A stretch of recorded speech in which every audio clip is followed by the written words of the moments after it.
The Beatles' Abbey Road album was phenomenal on many fronts. Besides making what would have been just another recording studio a household name, it contains epic songs that are still being played over 50 years later, and recounts the days when the guys made albums sitting in the studio together. Even though Abbey Road was made during the final days of the group, when there was a lot of animosity between members, you would never know it by the sound of the album. The medley and the final cut on the album, before the appendage of Her Majesty at the very end, highlights what made the Beatles so popular. It was an assembly of lyrics, melodies, and styles that showcased the musical talents of the group. And here are 10 things that you didn't know about the end on the Beatles' Abbey Road album.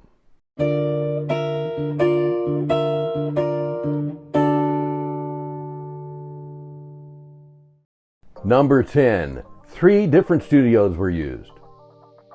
In addition to EMI at Abbey Road, both Trident and Olympic Studios in London were used. Although EMI had installed 8-track recording equipment in 1968 and had a solid-state mixing desk installed to support it, both Trident and Olympic Studios had more advanced technical capabilities that attracted the guys as they sought more and more sophisticated recording techniques.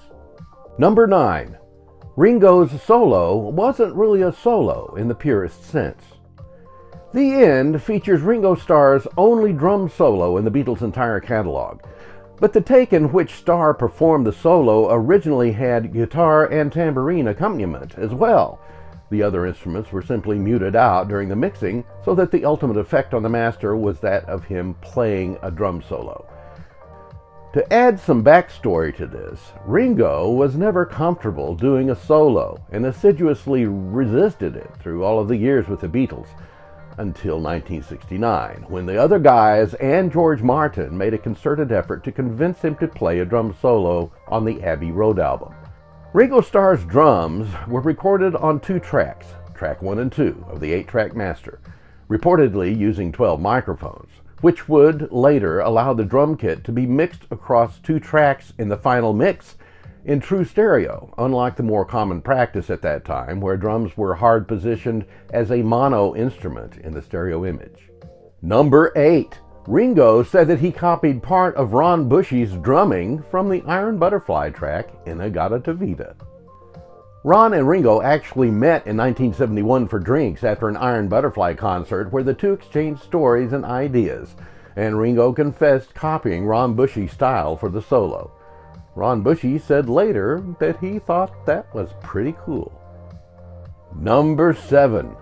The Love You vocals were all sung by Paul McCartney. Added by McCartney on Thursday, August 7, 1969, the Love You vocal overdub was a multi-tracked Paul McCartney.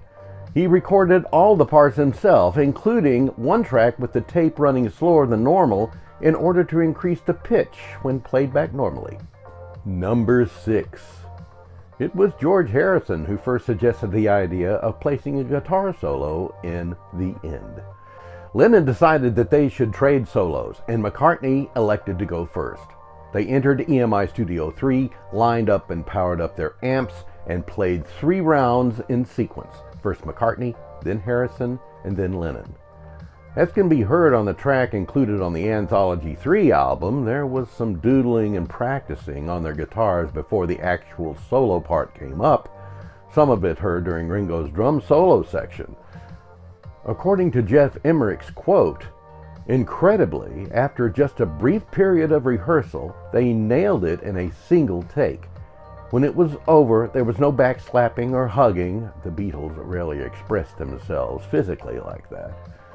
But there were lots of broad grins.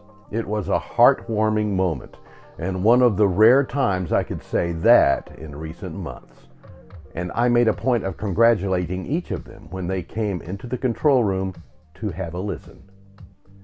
All 3 of the solo guitar parts were recorded on track 4 of the 8-track master tape. Number 5. John specifically asked Yoko to remain outside the studio while the 3 guys played the solos. Uncharacteristically, and much to the surprise of Yoko Ono, who typically went everywhere with John over the preceding few months, John stopped Yoko from entering Studio 3 before the guys started the overdub session and asked her to wait outside the door. Number 4. The memorable final line, "And in the end, the love you take is equal to the love you make," was taped separately.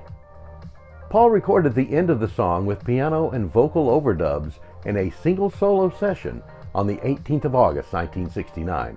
Once again, Paul performed the harmony vocals multi-tracked over his melody line. Number 3. Her Majesty was not intended to be the final track on Abbey Road, and in fact wasn't supposed to be there at all. Her Majesty, which had occupied the medley position between Mean Mr. Mustard and Polythene Pam, and had subsequently been cut from the medley by decision of Paul McCartney as of the final mixing session on Wednesday, 30th of July, 69, was inadvertently appended to the end of the album track sequence by engineer John Kurlander. When he cut the tape at the end of Your Majesty, the cut was a little early, leaving the last note behind on the medley, but Paul told him not to worry about it because it was a rough edit anyway and could be removed later. In fact, because of the original placement of Her Majesty, the first chord heard at the beginning of that is the final chord of Mean Mr. Mustard. But getting back to the subject at hand, the length of tape, totaling only 23 seconds, was in Kurlander's hands, and he had been told not to throw anything away. He therefore attached about 20 seconds of red leader tape to it, and then stuck it to the end of the master.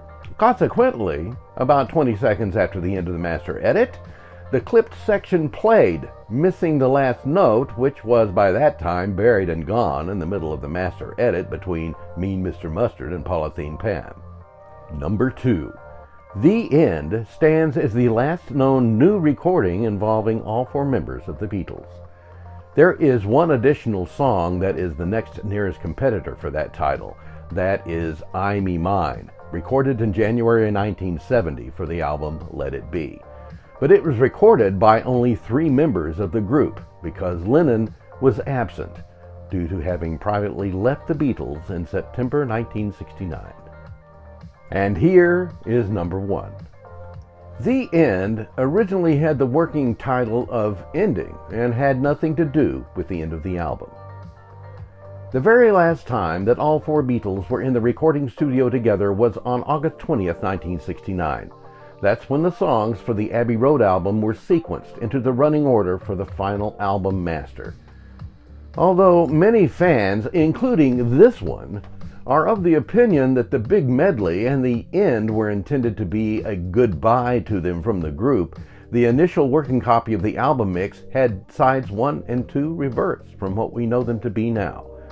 This sequence would have changed the complexion of the entire album, as the last song on side 1 would have been The End, as in the end of the medley, and the end of the album on side 2 would have been the abrupt full volume end of I Want You, She's So Heavy, and I suppose that Her Majesty would still have followed that, given the circumstances of its placement on the album as we know it. On Monday, the 25th of August, 1969, the final master was completed for Abbey Road. After a safety copy was made, the master was taken by Geoff Emerick to Apple Records, where it became the first British Beatles album to be cut anywhere other than at EMI. It was the last album containing new recorded material that the group made, and irrespective of the placement of Her Majesty, I'm glad they put The End at the end.